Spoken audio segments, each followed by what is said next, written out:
बने जन्नत दे मेहमान,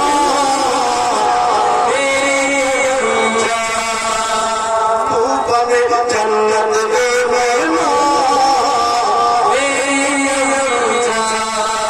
बने जन्नत दे मेहमान। बगैर माइक वालों की आवाज सुनना चाहता हूँ। तू बने जन्नत दे अगला से तू बने जन्नत में मेहमान, मेरी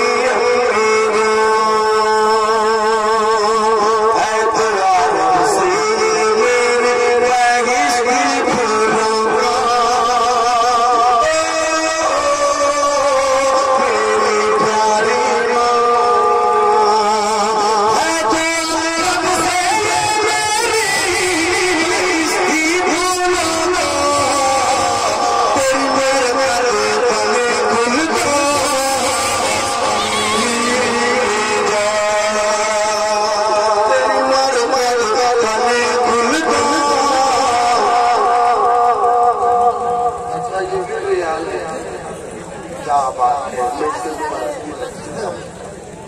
अगला शेर, वो शेर जो बेटा अपनी माँ से मोहब्बत करता है, सिर्फ वही हाथ उठाए।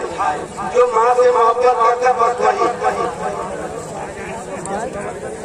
हाथ देखो का मतलब ही नहीं है। अगर करते हो माँ से मोहब्बत तो एक शेर पढ़ेगा, अगर नहीं करते तो हाथ से करने लग जाना। माँ से मोहब्बत करना मैं शेर पढ़ देता हूँ। तेरे कदमों में ही रखी है मेरी जन्नत, तेरे कदमों